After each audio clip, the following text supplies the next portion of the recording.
I need y'all just to back up President. You guys think right here this is President Erdoğan's house. So we did something.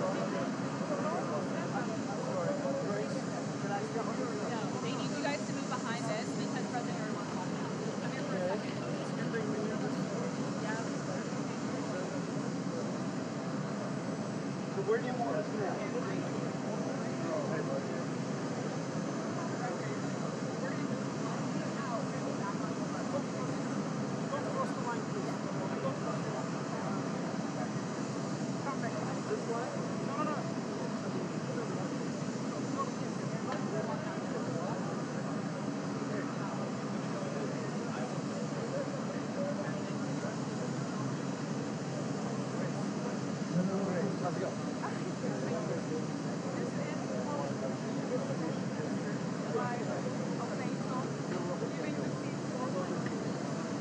I'm not standing in front of it. When you move there, I need you to stay behind me. Okay. Great. Jamie,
I heard you like, wait, I know this voice. I know this voice.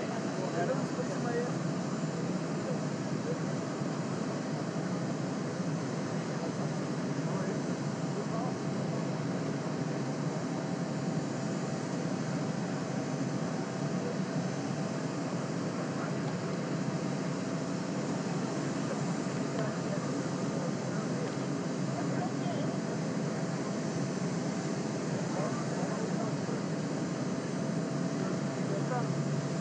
Gözden başka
orada bekliyorum.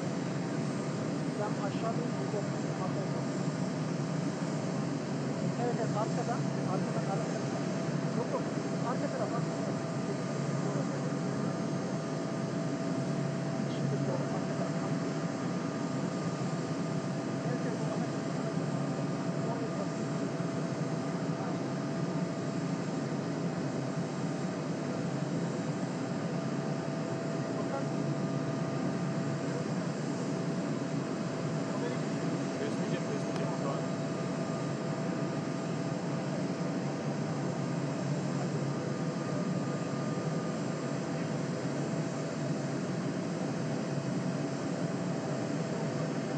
Başlamadınız değil mi daha? Yayına başlamadınız değil mi? Yok başlamadım.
They're moving now?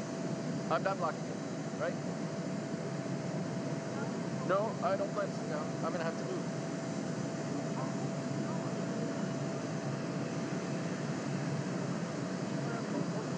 I'm safe. I was told 7 times. Am I in your shot? Okay, I thought so. Thank you.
And Verizon.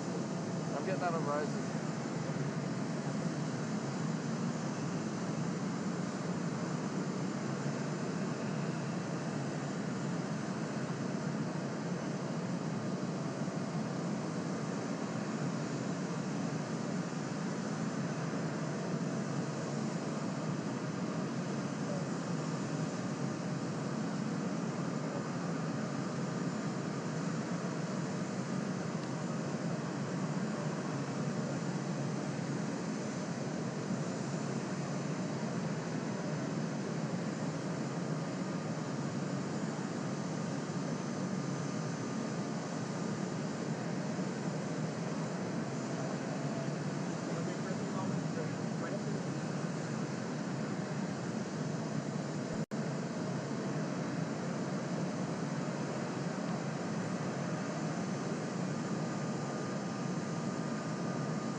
Orada kalma kamera var. Şöyle kenara. Şey var. Kamera var. Nasıl böyle?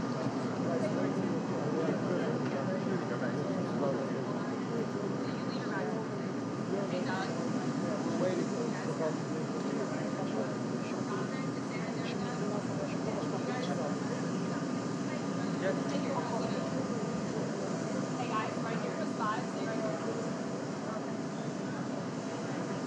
These are the 5, those aren't 5, okay?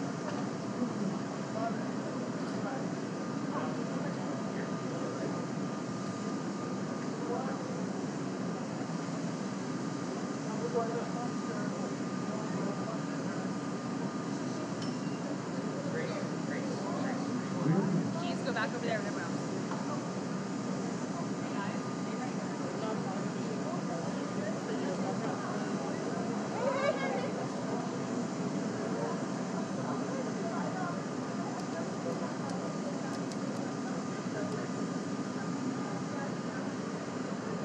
Are you done?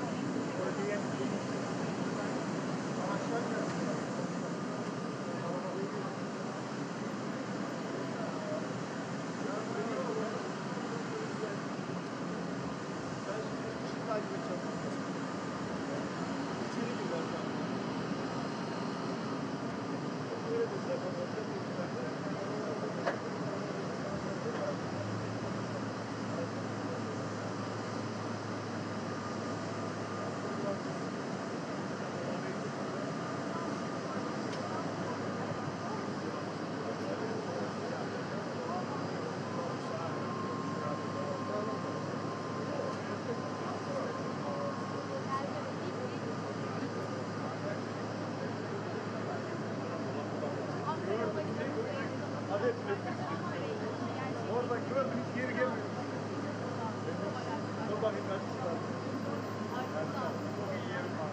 Yayında bir sorun var.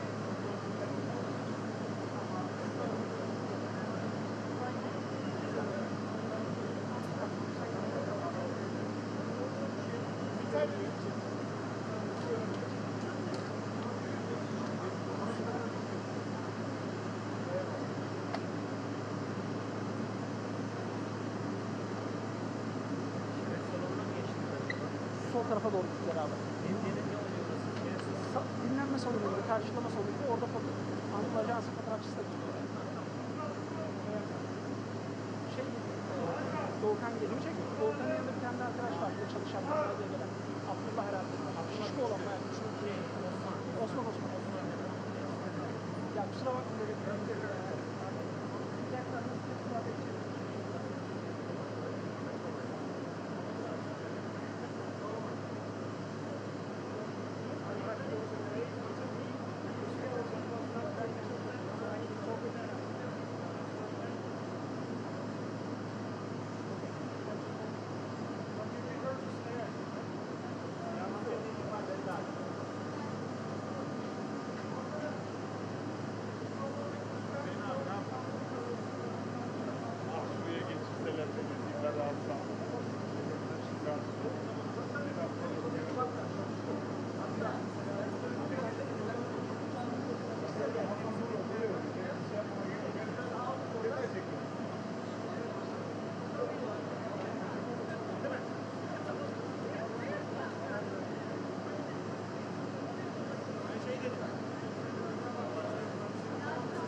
Mesela bir güneş kayıtlı değil mi hala?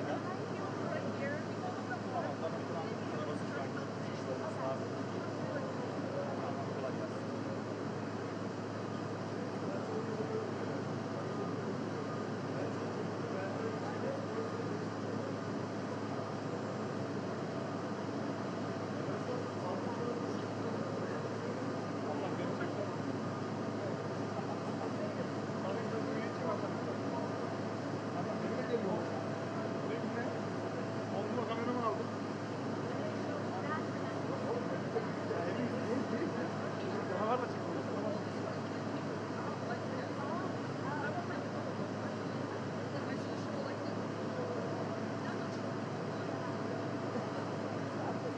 Canavarla fotoğraf çekiyor.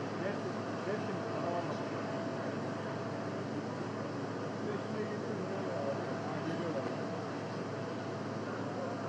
Ne diyecek?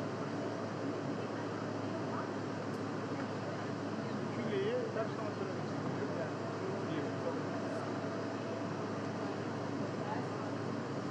Grab your bag, head down the road.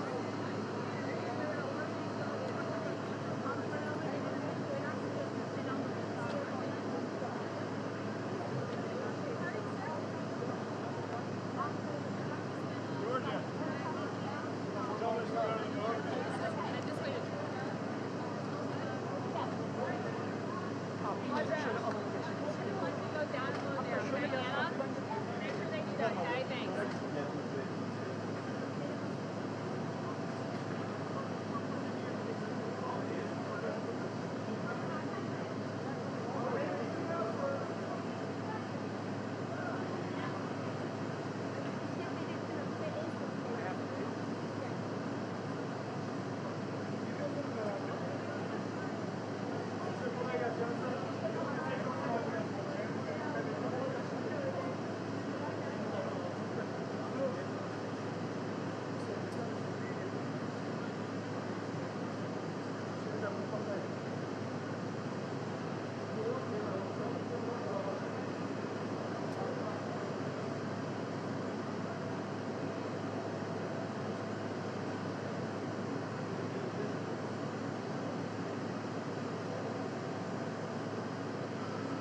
Evet. Arkadaşlar burası tamam bitti. Burayı boşaltıyoruz. Bitti. Evet. Canlılar da her şey. Ondan sonra kapatıyoruz. Kapatıyoruz.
Gönder. Gönder gönder. Şöyle.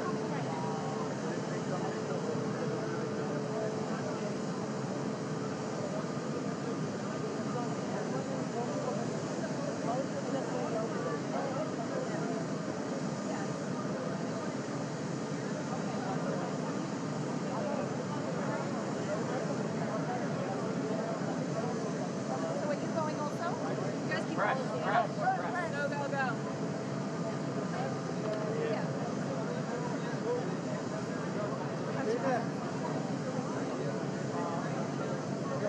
Şeye söyle de. Biraz açılın. Buyurun. Emre.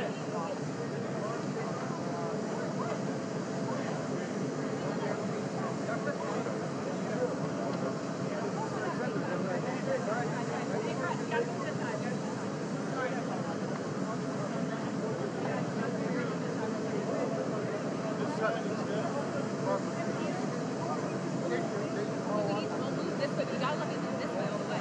President Turkey is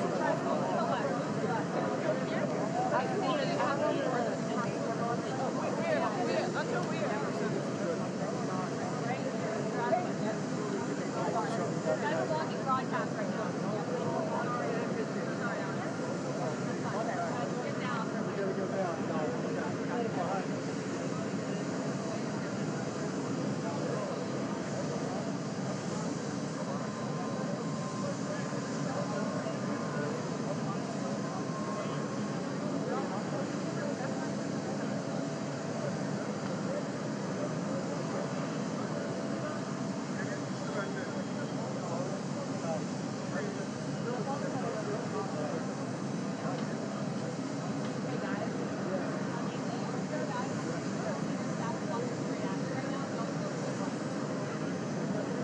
We're gonna come right across the mountains. Come right across. Where? Great. Tell them you guys. I need y'all just to back up President. Don't move until you guys leave right here. This is President Erdoğan's house. So we need something.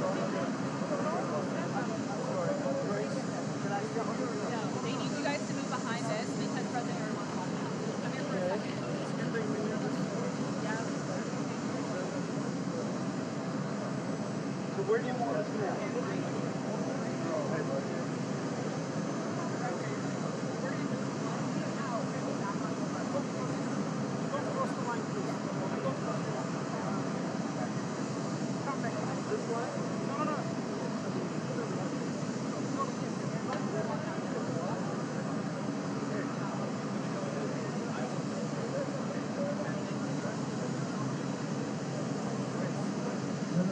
Let's go.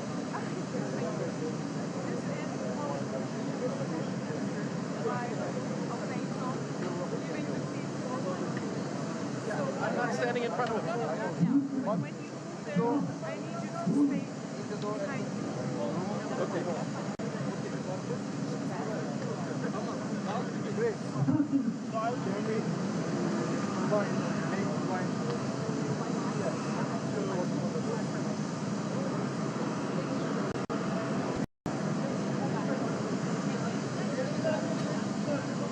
And also their camera.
tokalaşmadan alacağız. Ben sabah Where do they do the anlatıyorum. En son handshake? artık Where do they do the handshake? Right here? Yes. So, Can I be right down there? Rally. Yes. So remember there was our request for 5 visuals to be here when they're handshaking. Yes. That was approved. So Nick thinks he should be one of them to shoot the handshake. Travel. Okay. ben ne istediklerini anlamadım. Değil mi? Okay. I don't know where this movement came from, but yeah, you just want the good I have to angle, do the I think. handshake somehow. They will handshake at the mic, correct? Well, they will turn and No, out. when they come here, they will handshake. Okay. My boss Dan. Yüzleri de arkaya bakacak. So we can discuss that with him really quickly, and I'll let him be Tamam. the fact. For now, let's think that Nick is gonna move with the TRT cameraman for now, Yes, and then let's see. I understand. Once Danny Tito is here. Tamam, yalnız burada sırtlı merdivenin başına şu çiçeklerin oraya geldi mi çekiliyor arkadaşlar. Tamam. Peki buraya geldiğinde buradan şöyle yandan çekim yapabilir miyim? Mümkün değil işte, Tamam. görmemesi işte onun için dedim. Tamam. I don't be better off. Ya buraya gelecek, şöyle bekleyecek, hatta o tarafa gelsin. Tamam. Hiç durmasın. Tamam, evet. Cheers. Siz lütfen beyefendiyi, siz burada durun, onun daha da ileri gitmesini söyleyin. Öne alırsa daha iyi memnun olurum. Tamam. Çok az daha. Hem oluş açısından da iyi olur. Tamam. Çekili fotoğrafını Aha. almışsın. Can we take this a bit for Elle dalın. like front? For your movement as well. Abi sen de. Tamam. Ben söylerim. Ya gerekirse hani elle kaldılar.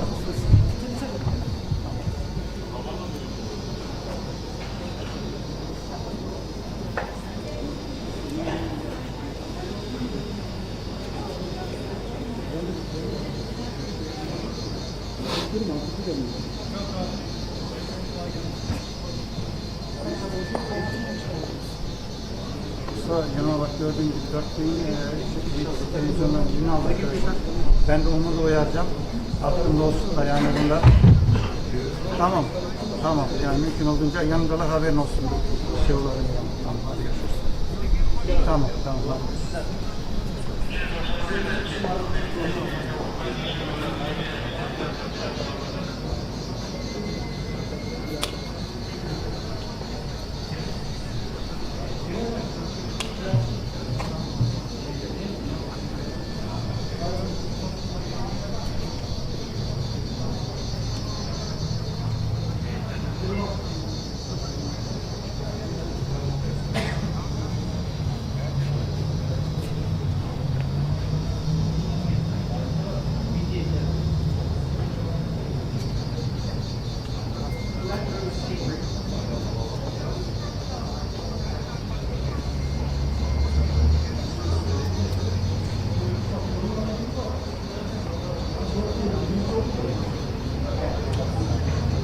Right, I gotta move back. I gotta move back.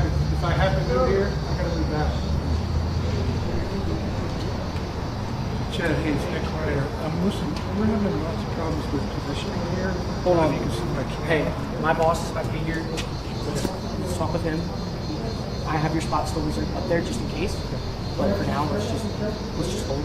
We'll maintain it here. Once he gets here, I'll let him do the final decision. Okay. Thank you. Hey, can you still hear me? So, pool 3, I think. I'm the wide shot at the top of the stairs. Okay. Yeah, okay, so look, they moved me, and now what they're telling me is when they come for the handshake, I have to leave before they do the handshake, and I keep telling them I can't do that. And there's a whole negotiation going on here. So I just want to let you know, get the other networks a warning, that they may have to switch to the travel pool to get the handshake to Enna's camera, okay? Because they may tell me I have to leave. Can you give them a heads up?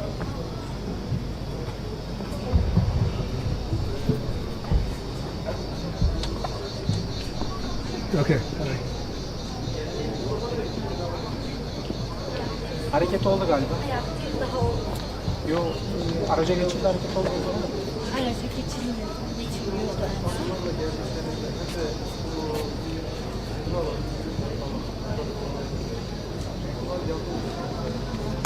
Hala bekliyorum. Hala bekliyorum. Beyefendi. Beyefendi içeriden çıkacak.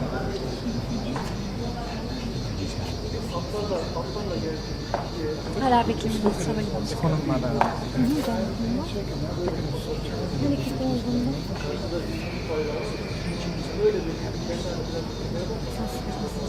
Çıkış oldu. Şimdi oldu.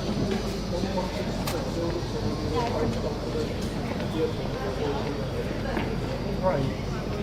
Most time of these networks, they're going to be taking new lines. Komutanım, hareket oldu.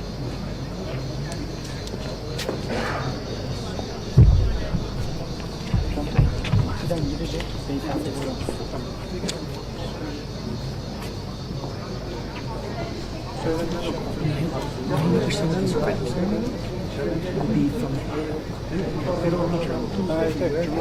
We were told from our position on the country.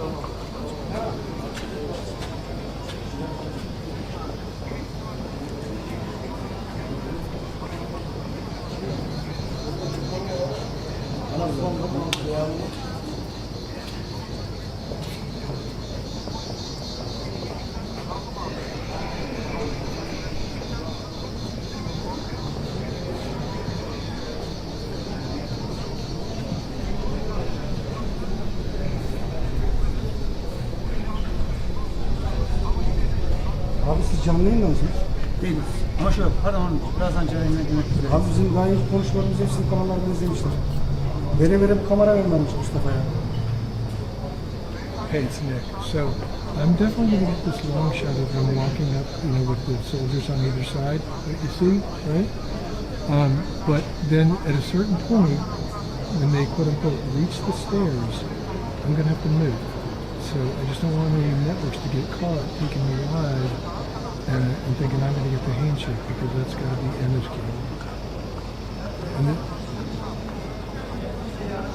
I'm definitely going to have to move. And I've told them,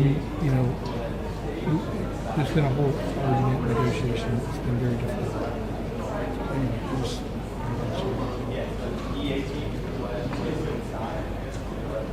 okay, man. Thanks.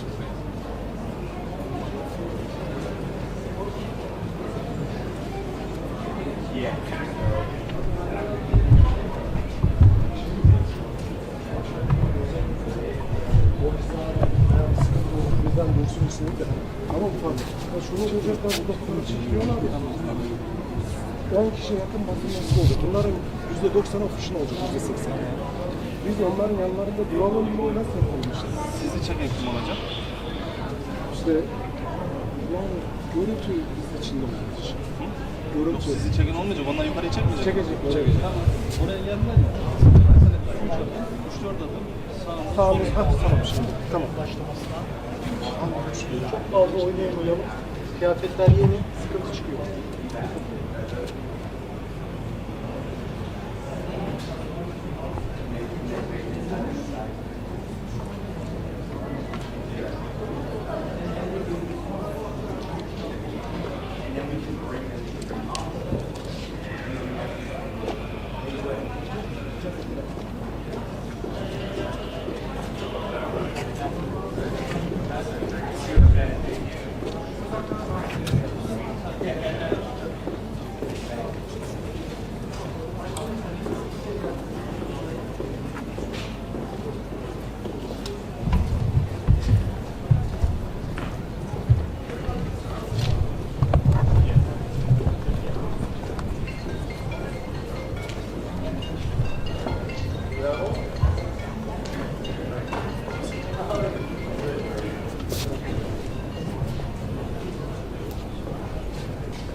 Arkadaşlar misafir havalimanından çıktı.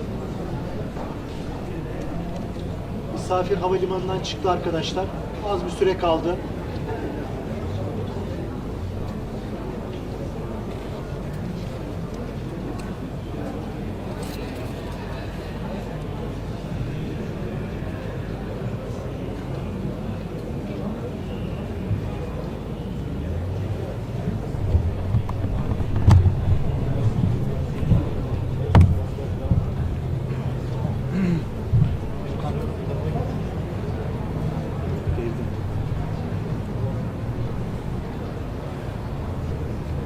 Biraz bekleyelim sonra şey yaparız.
Hüseyin. Beyefendi giriş yaptı mı? Değil mi? Girdi beyefendi. Trump çıkış yaptı, haberi geldi. Tamam.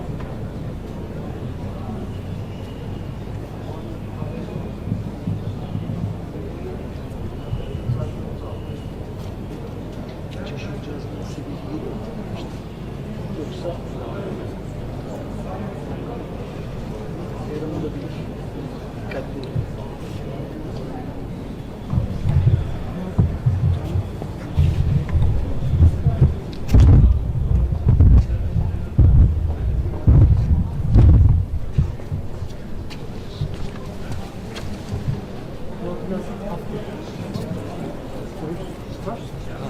İyi bağlı. İyi bağlı. İkinci halada indiriyorsun. Bastım indirelim. Alta geçelim. Bence.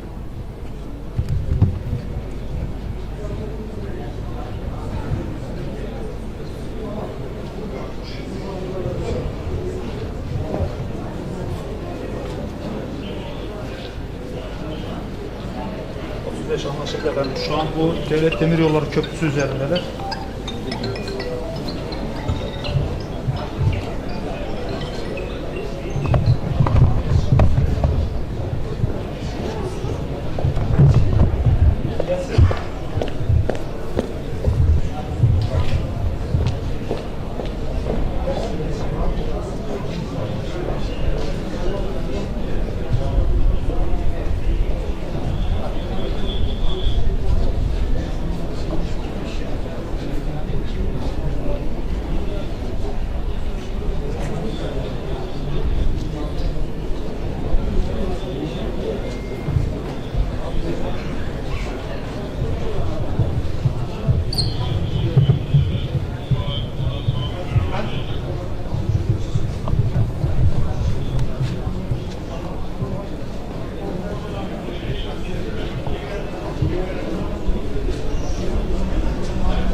Merhaba, Ashka.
Hadi al bak.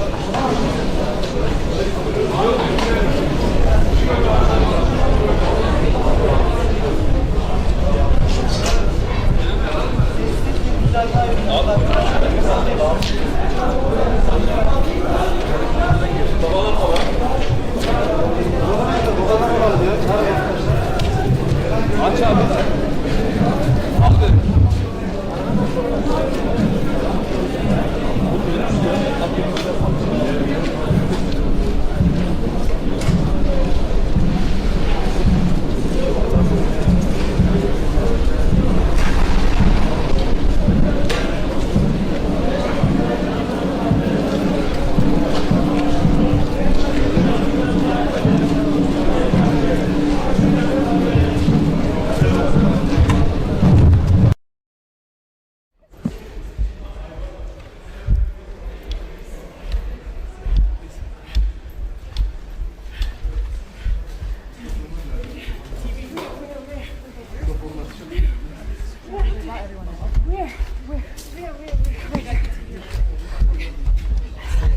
Hey, excuse me, sorry.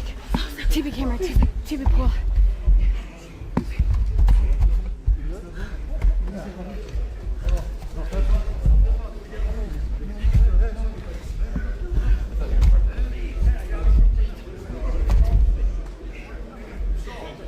With all due respect, it needs to be quiet. Thank you. So sorry. We have to be in the middle.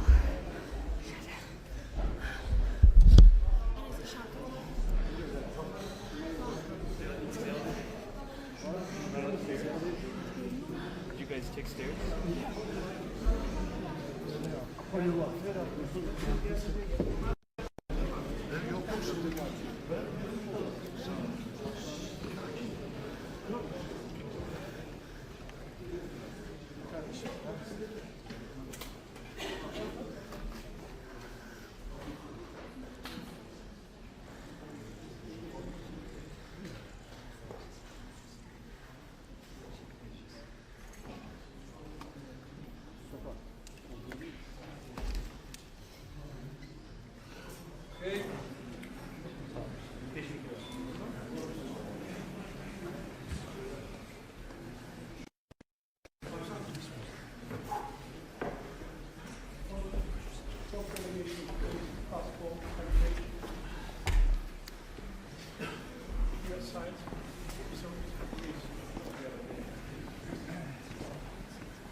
NATO Liderler Zirvesi'nde değerli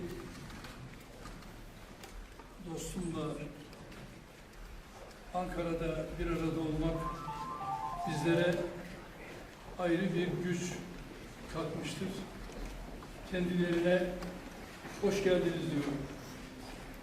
First here, on the occasion of the NATO Summit, I would like to welcome my valuable friend, Mr. President Trump, who has participated and added strength to the summit that we are convening for. Ve bu ziyaretin ne kadar önemli olduğunu özellikle ifade etmek istiyorum. And I would like to express how important this summit is that we are here gathering for.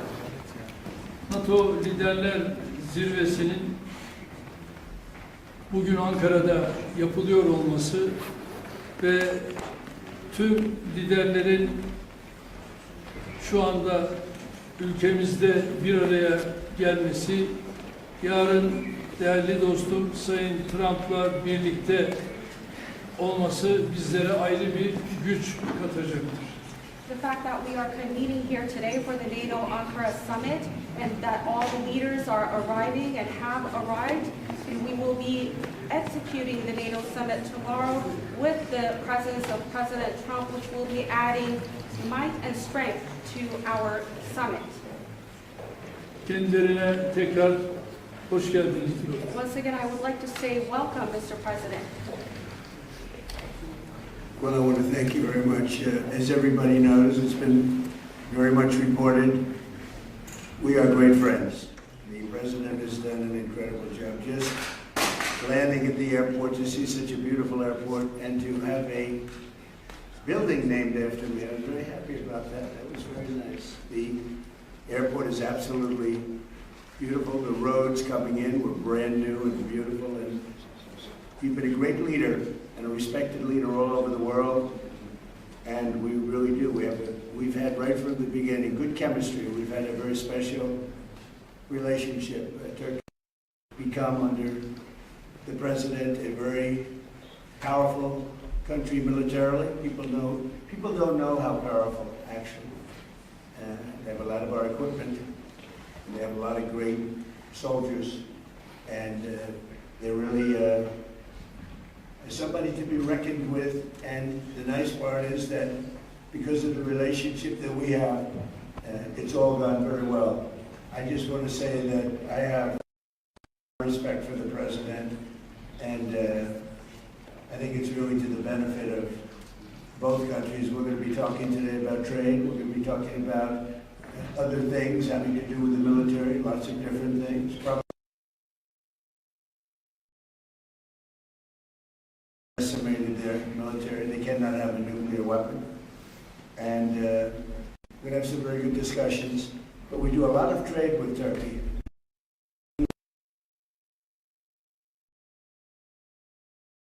It's had a very big impact on both of our countries. So I just want to tell you that it's an honor to be with you, and we're going to have a lot of good meetings. We're going to have good dinners, good food. We're going to have a good time, but mostly we're going to have a lot of work, and we're going to do good things for our countries. Thank you very much, Mr. President. Thank you. Sayın Cumhurbaşkanım, tamamına kadar geldiniz. Çok teşekkür ederiz lütfen. Çok uzun süren bir dostluk. Son derece saygı duyduğum, yakın olduğum bir insansınız. Buradaki buluşmalarımızda görüşmelerimizde 3 konudan bahsedeceğiz. Askeri, ticari ve bir de İran konusundan bahsedeceğiz. Gerçekten çok güçlüsünüz. Çok güçlü askeri ve silah sanayi açısından çok güçlü bir yerlisiniz şu anda. Dolayısıyla teşekkür ediyorum ve çok iyi bir vakit geçirdiğine inanıyorum. Thank you.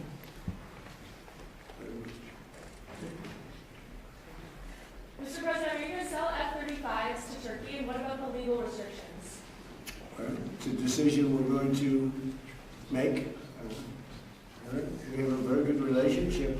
I would think that many people, I can tell you, many people, including the people sitting right here, thinks, why wouldn't we do that? We have a better relationship with Turkey, and Turkey's been in many ways much more loyal than other countries that we think would be loyal. So something certainly we would consider. It's a great plane. It's the best, currently the best plane by far. And it's certainly something we will consider. Mr. President, sir. Yes, Daniel? Mr. President, sir, you said, I believe it was last week or 2 weeks ago, that President Erdoğan was a big reason you wanted to come to the summit here. What has made your relationship with him so special, in your own words, and what do you broadly hope to achieve here at the summit? You never know why a relationship is special. Some people you get along with, and some people you don't. Sometimes you get along with the toughest people, like him, and sometimes you don't get along with the weakest, most pathetic. You just don't get along. Maybe you don't respect them. But from the day we met, we got along. We had a pastor, as I remember, his name was Pastor Brunson, and it was a very big thing, and it was very traumatic. He was sentenced to a long-term prison sentence, and I felt he was innocent, and I called. Other people called, they got nowhere. I called the president, and he released him immediately. It was something that the evangelical community will never forget. He was a good man, Pastor Brunson. So, you know, just things like that, we just have always, it's always worked out. And I think it's been from the very beginning, from the first moment. This is just, I said it before, it's a chemistry that works between us. There are those that I don't have a good chemistry with, I will tell you that. And we work that out too. Mr. President, further troop drawdowns in Europe likely? Are you likely to announce further troop drawdowns in Europe? Say it? Are drawdowns in Europe likely? And are you satisfied with the progress that NATO allies have made? Well, we're going to see. I was very disappointed with NATO.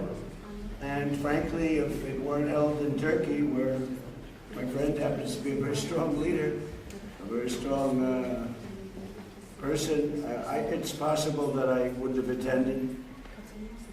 I felt I had to attend because of the fact that, you know, I know he's gone all out. It was a big thing to have NATO come to Turkey or any place else. It's a big thing. But we weren't treated well because we did something in Iran. We don't need anybody's help. I didn't even want their help. But before I asked, they said they wouldn't be there. And we've invested trillions of dollars in NATO. Why? To protect European countries and others, Canada, etc., but to protect people, countries from, generally speaking, it used to be the Soviet Union, now it's Russia. And I say that's fine, but you would think that they'd be very willing to do something to help us. And they really weren't. In the case of the United Kingdom, the Prime Minister, I guess he's no longer there.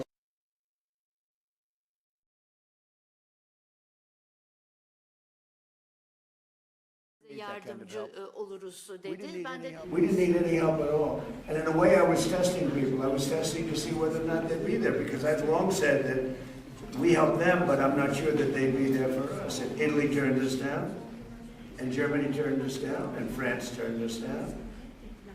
And it's okay. But, you know, why are we spending hundreds of billions of dollars and they're not there for us? We've always been there for them.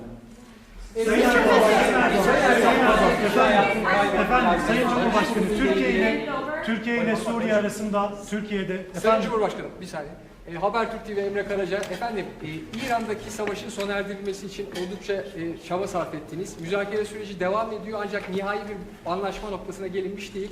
Bundan sonraki süreçte Türkiye nasıl adım atacak İran ve ABD arasındaki müzakere sürecinin olumlu bir şekilde neticelenmesi için? Bu süreçte yine aynı şekilde bizler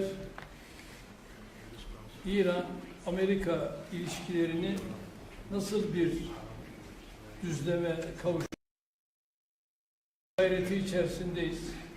Elimizden geleni yapmak suretiyle dünya barışına bir adım atalım diye gerek şahsım gerek arkadaşlar birlikte çalışıyoruz. Gazze'de 80 bine yakın insan müsaadenizle Gazze'yi sormak isterim ben sizlere. 80 bine yakın insan hayatını kaybetti Gazze'de. Çok büyük bir yıkım var. Ateşkes sağlandı ama yer yer bu ihlaller devam ediyor. Ateşkes ihlallerinin önlenmesi için, insani yardımların Gazze'ye girebilmesi için, ayrıca Gazze'nin yeniden inşa edilebilmesi için önümüzdeki süreçte ortak atabileceğiniz adımları değerlendirecek misiniz muhatabınızla?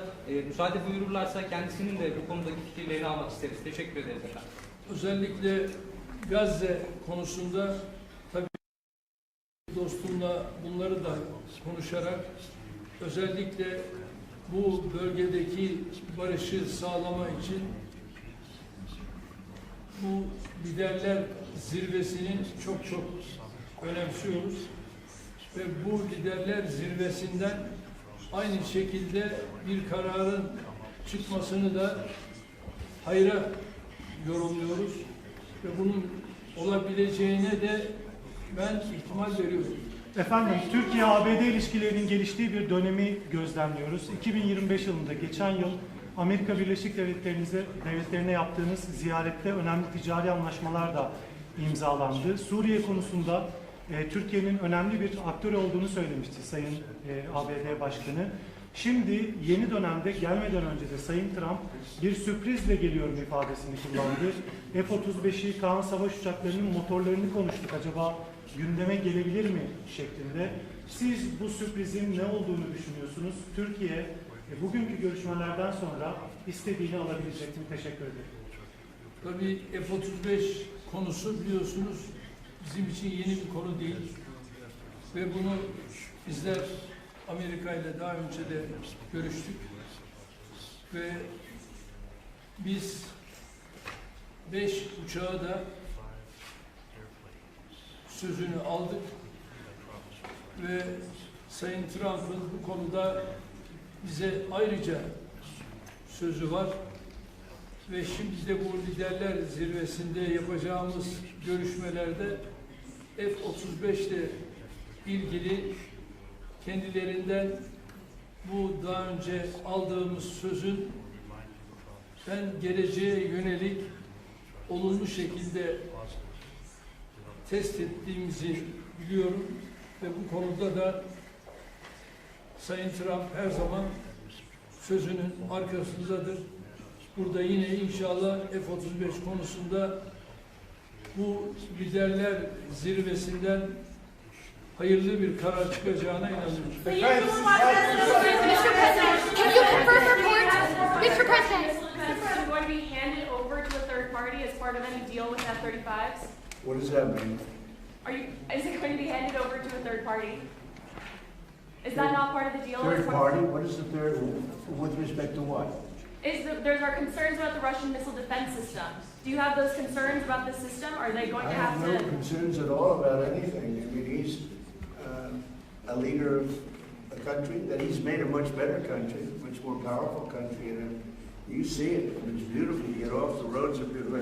It's an amazing thing. Now, I have no concerns about anything having to do with Turkey's relationship. I would say the relationship with Turkey right now is better probably than it's ever been. It was good in my first 4 years, but I think now it's probably even better than that, if that's possible. Mr. President, can you confirm report? Any F-35s? Sir, U.S. military and Turkish military constitute a really strong and large military base for NATO. Are we expecting further defense cooperation out of this bilateral meeting, out of this NATO summit here in Ankara? Well, we're going to find out when I go there. We're going to find out. We're going to be I'm very friendly with many of the leaders. Some of them are new. We don't know them. And I've been doing this for now sort of a long time. If you count the 4 years where we had a rigged election, I was very much into politics then too. But I spent the first 4 years. I spent 4 years in a little different state. And then we've had an amazing, probably the best year maybe ever had by an American president. When you look at the economy, we have the greatest economy we've ever had. $19 billion exact being invested in the United States, 7 or 8 times more than in the world, not just the U.S. record. And I just read, in fact, coming over, I was in the car with those beautiful horses, those great riders, those great soldiers, and it came over the wires that Toyota is moving out of Mexico into the United States and building one of the biggest truck and car plants ever built. It's amazing. That's what tariffs do, properly used. And so we've never had a more exceptional economy or potential economy. There's never been anything like it. Under the last administration, they did much less than $1 trillion of investment coming in. And we're at 19.2 trillion in actually the first 12 months, because that's where. So we're there a year and a half, so that number is now substantially higher. But 19.2 trillion, Scott, for a period of 12 months. Nobody's ever seen anything like that. So we have by far the greatest economy. We have more jobs right now in the United States than ever before. And we have a great relationship with some countries on trade, and he happens to be one of them. Dünya 5'ten büyük. Efendim, Sayın Cumhurbaşkanı, siz her fırsatta dünya 5'ten büyüktür, daha adil bir dünya mümkündür diyorsunuz. Bugün konuğunuz Sayın Trump, ABD Başkanı. Onun da zaman zaman küresel sistemin mevcut durumuna ilişkin eleştirilerini biliyoruz. NATO'nun iki en büyük askeri gücü olarak bu noktada, bu eleştiriler doğrultusunda ortak bir adım, ortak bir girişimde bulunması önümüzdeki süreçte söz konusu olabilir.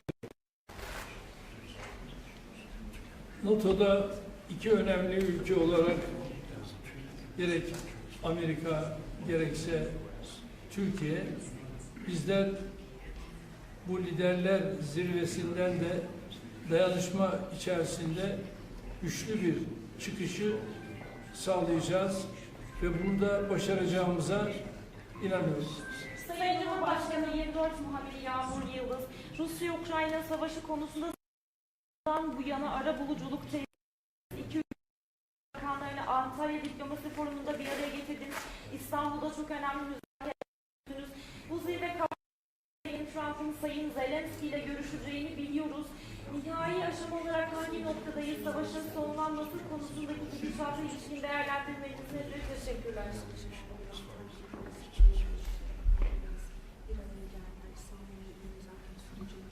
Is that for me? Are you asking me or are you asking the president? No, for President Erdoğan, thank you. Sayın President. Başkanım, Biz Rusya-Ukrayna arasındaki bu gelişmeleri de yine değerli dostumla burada paylaşacağız, görüşeceğiz ve ona göre de adımlarımızı atacağız. efendim, A Haber televizyon kanalından Hatice Kübra Bal, benim sorum da aslında az önce ama Türkiye'nin 5. nesil uçağı Kaan motorları için F-110 motorlarından söz edeceğiz. Aynı zamanda kasa yaptırımları ve bu bağlamda da F-35 alımı ile ilgili aslında bu görüşmeden bir somut sonuç bekleyebilir miyiz? Onu merak ediyoruz. Ben bunu daha önce değerli dostumla görüştüm ve Kaan'la ilgili onun motorları noktasında bu liderler zirvesinde bu görüşmeyi tekrar bir araya geldik. Onu görüşeceğiz ve inanıyorum ki bununla ilgili bize verdiği müjdeyi burada da tekrar edecektir. Ve bu müjdeyle de herhalde liderler zirvesinde kendisine teşekkür edeceğiz. Sayın I Cumhurbaşkanı, might add that Turkey bought planes. It's the best plane, but they bought planes from the United States. And when you buy a plane from the United States, if there's engine rehab and other things that are done to engines, there's various things that happen, including just maintenance. I think we have an obligation to maintain engines and engines.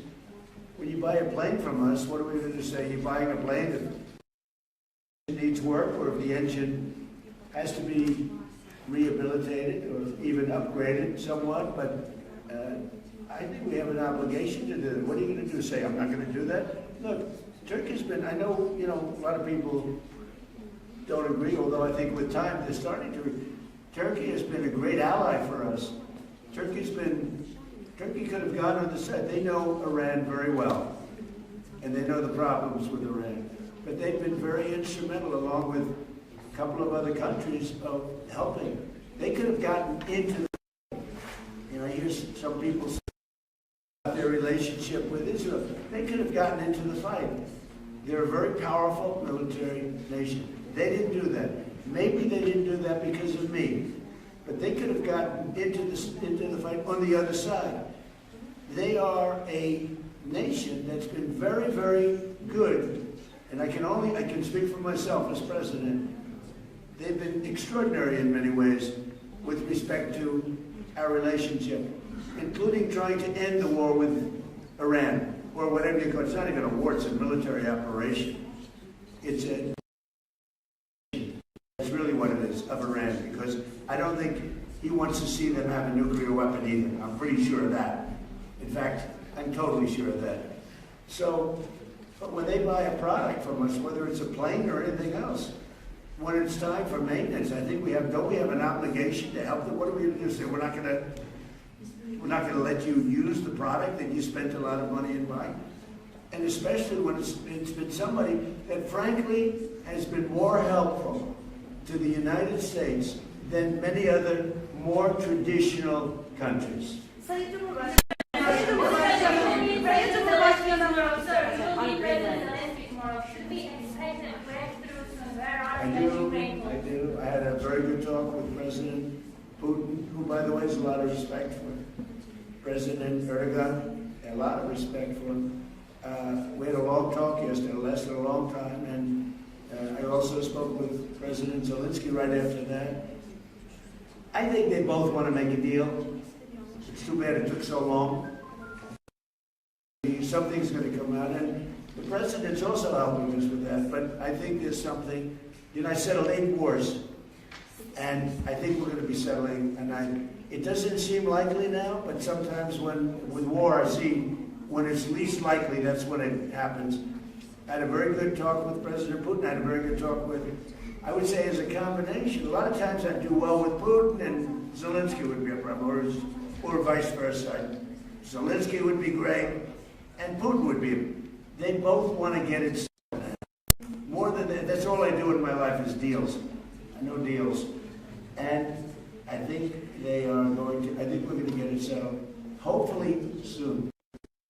Last month, 5,000, mostly soldiers, died. The month before that, it was 24,000. The month before that, it was 27,000. And the month before that, it was 29,000.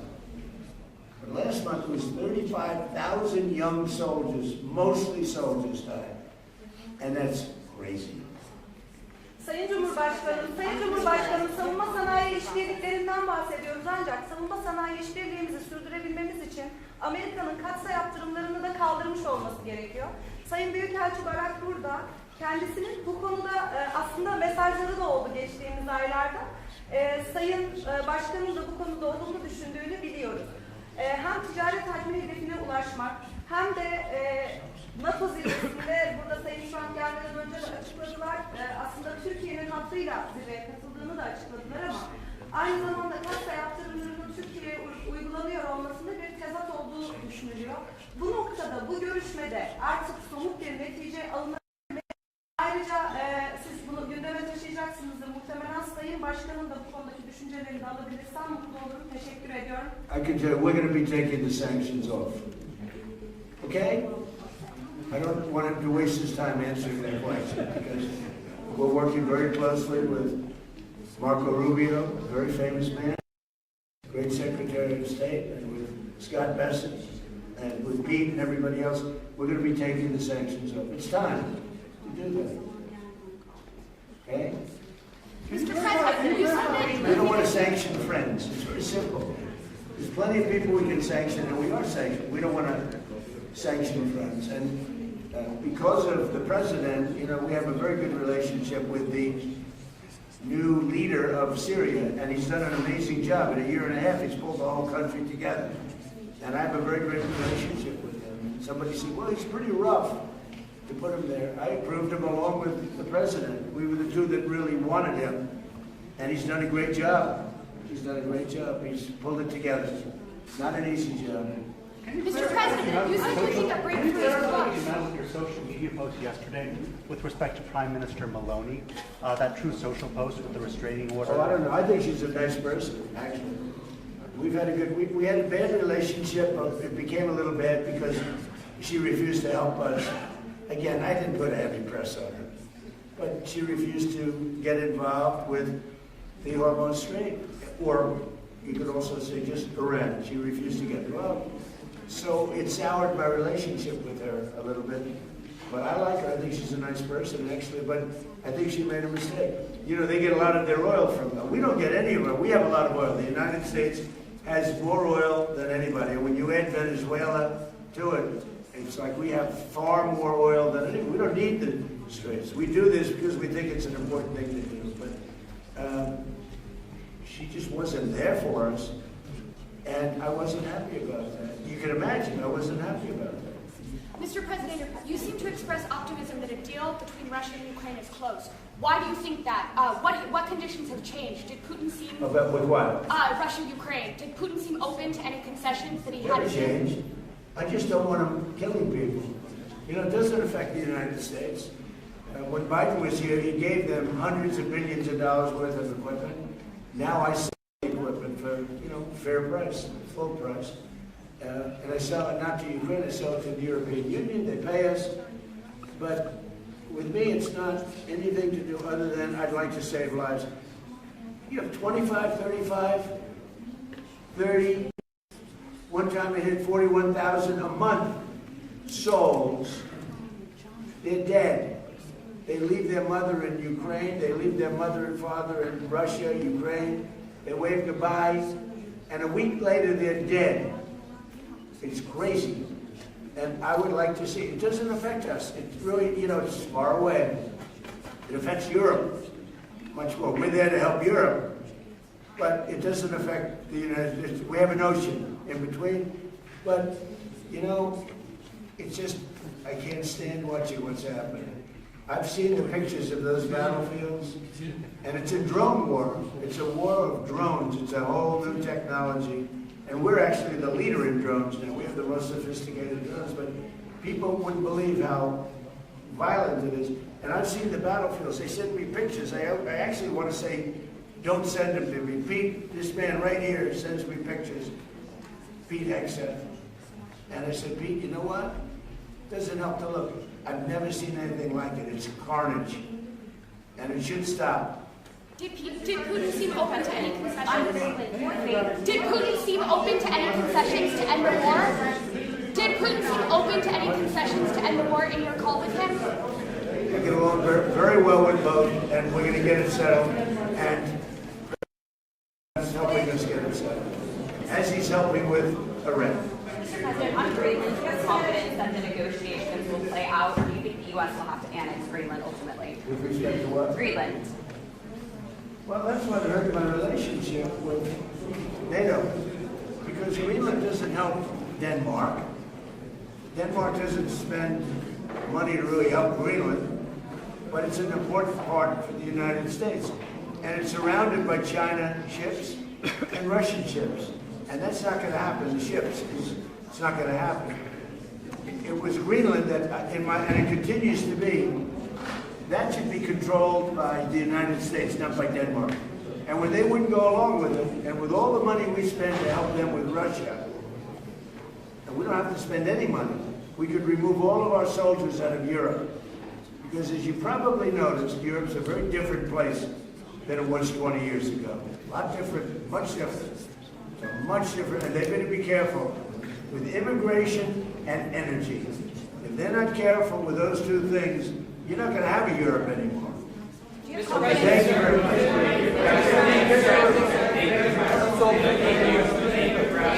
Thank you, guys. Please help us. Let's go. The same way.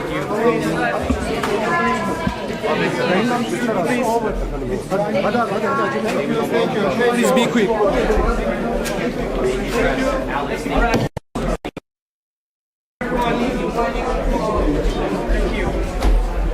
Thank you, press. Hey, thanks for helping.